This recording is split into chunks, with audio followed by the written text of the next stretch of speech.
Hello, bore da, pnawn da, noswaith, good morning, good afternoon, good evening, wherever you are, whatever you're doing. This is part 2 of the section 5 for the shawl Olwen shawl. And we are carrying on with brioche, but we are back having done the basic brioche rib. And you have gone through a series of stitches already. So the bark, the burp, the bark 4 increase to keep the shaping of your shawl, and the bark right decrease. So what we are doing is moving on to add some pattern. So this is where your brioche merges with the Olwen story, and we start to see the buds arriving to symbolize the flowers as they rise from the feet of Olwen as she walks.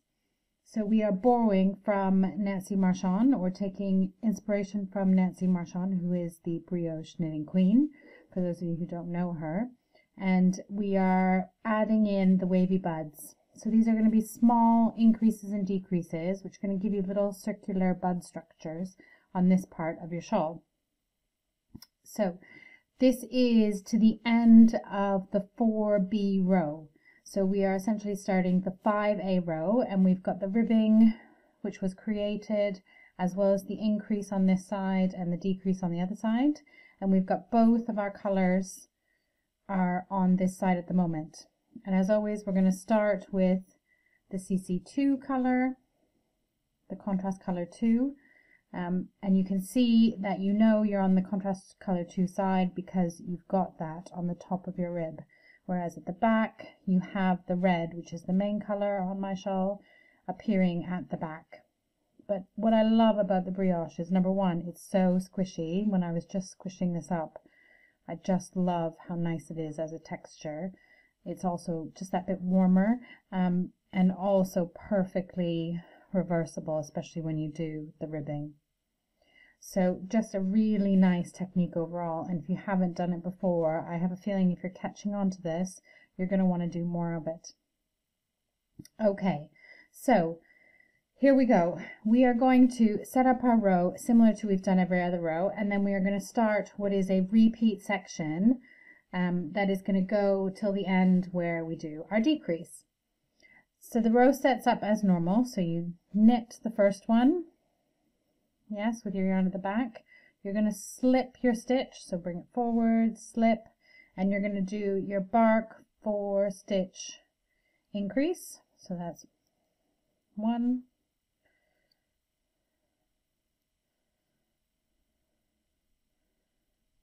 Okay, so that gives me my original stitch plus 4 to do the increase. And then you are going to slip 1 yarn over, and we are going to now start the bark yarn over bark. So this is a 3 stitch as opposed to a 5 stitch once you do it. So the bark 4 increase gives you 4 additional. The bark yarn over bark gives you an additional 2 stitches, so 3 in total. But it's the same way. So you do 1, you yarn over, and you do another one. And that gives you 3. Original, 2, 3 stitches. Okay, then you're going to slip, and then we're going to do a left decrease, so a bark left decrease, BRK, capital L, DEC, decrease. And this way we want it to slant to the left. So we're going to want this right stitch to be the last one to go over top. I know it always sounds counterproductive, just like the left decrease and the right decrease are opposites, but it's about the way the stitch slants when you look at it. So you are going to take that stitch knitwise, you're going to knit into the next one, then you are going to put that back, put the left one over top, drop that, bring that back onto the right needle and put the right one over top. So that stitch now goes to the left. Can you see it there? Left leaning.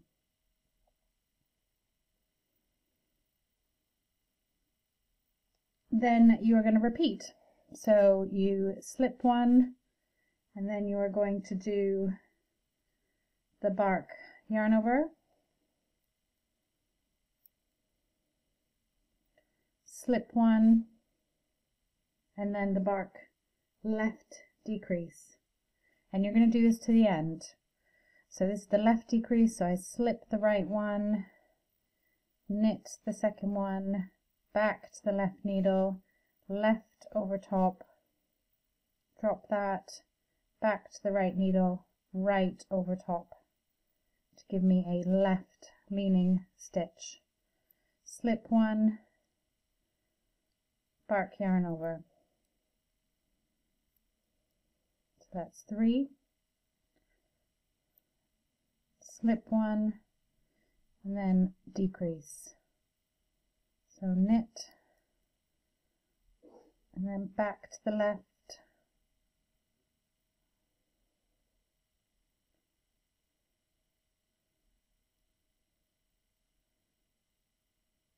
back to the right, and over from the right side.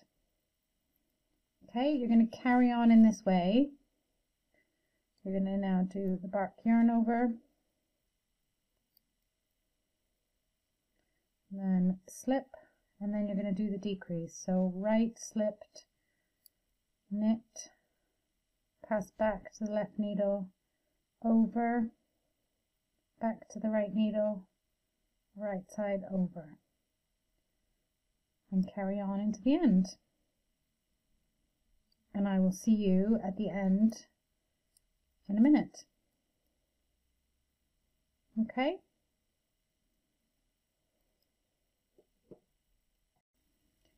Okay, I was at the end of that row, and I'm just going to explain to you the end part. So there is my increase, bark yarn over bark, slip one, bark left decrease, slip one, and then I ended up with 3 stitches at the end.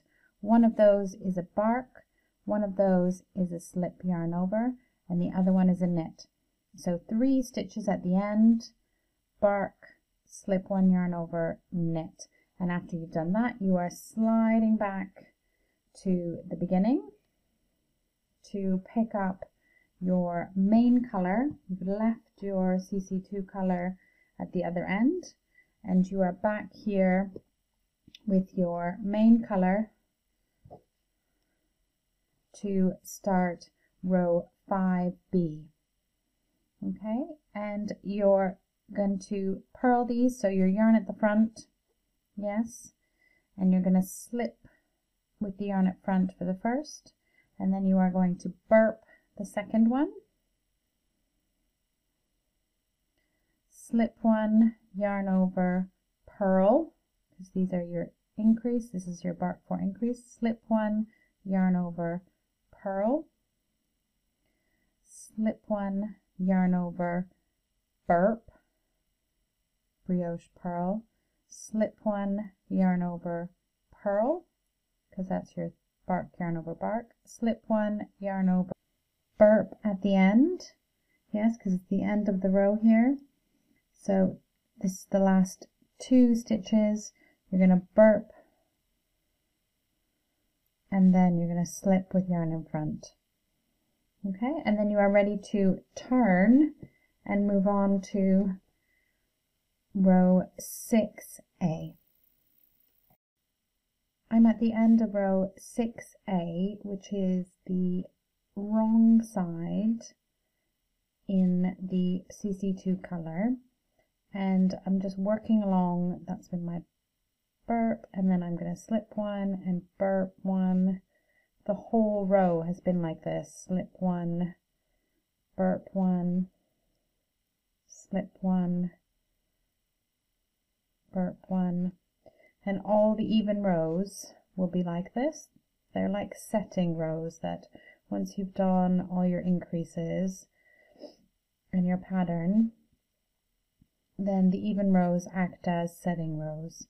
So you slip one, burp right to the end, you slip the last one, and then you purl the last one before you then slide back to the other side to pick up your main color.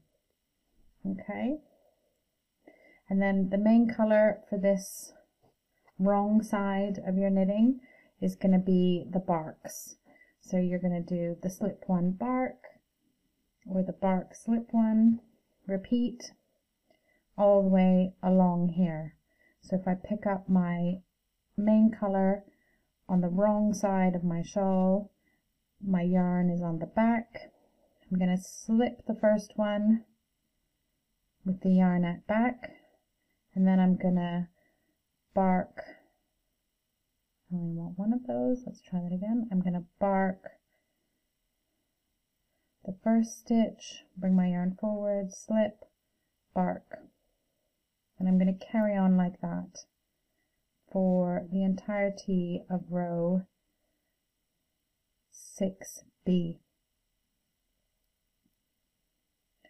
So that's it. Once you've got these two sets of rows, so 5A, 5B, and then 6A, 6B, you are able to carry on with this entire section. And as you come to the end of that, we will then be casting off to finish your shawl. So follow the pattern. You've got all the stitches now in the brioche vocabulary. There's quite a few of them, but you are maybe learning a new technique. If you aren't learning brioche for the first time, then you should be flying along this section. If you are learning brioche for the first time, take your time.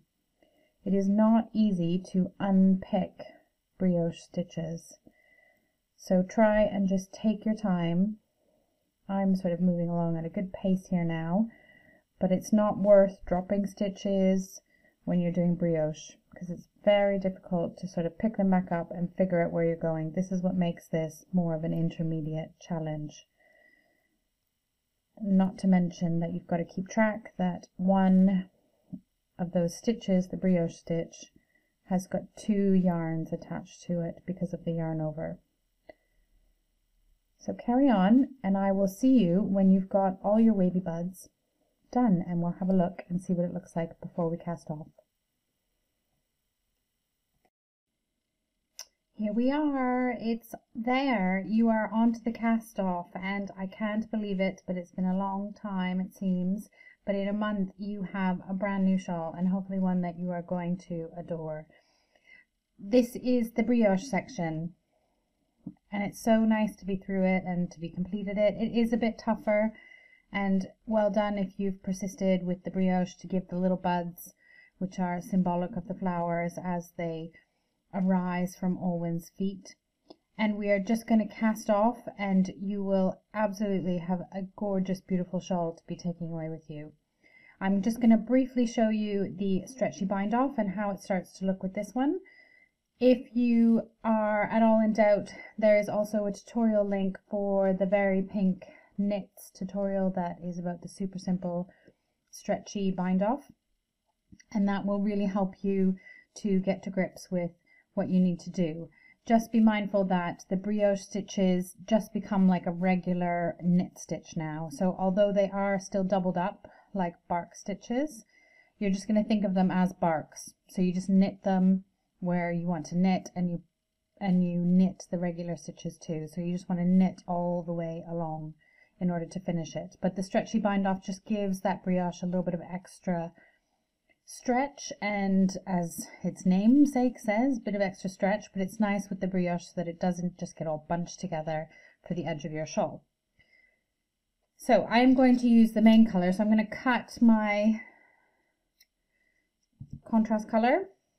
I'm going to put that away. That one has done its job, and I'm going to carry on with the red because I like a nice contrast on the front side of my shawl. And I've got my other end somewhere here. Here it is.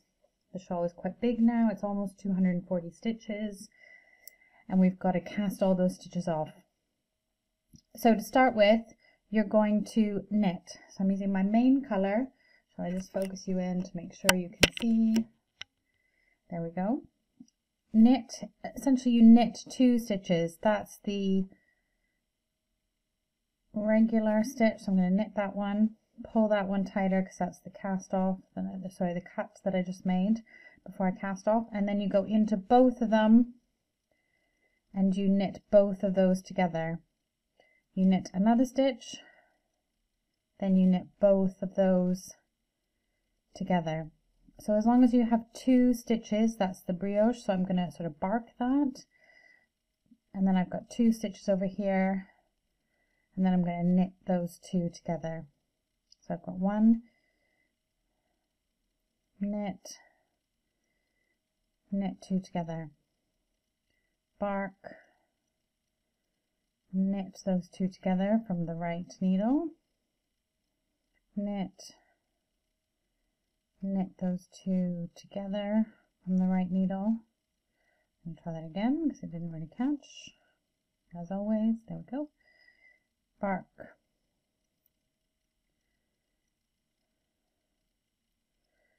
and knit those 2 together. So you're not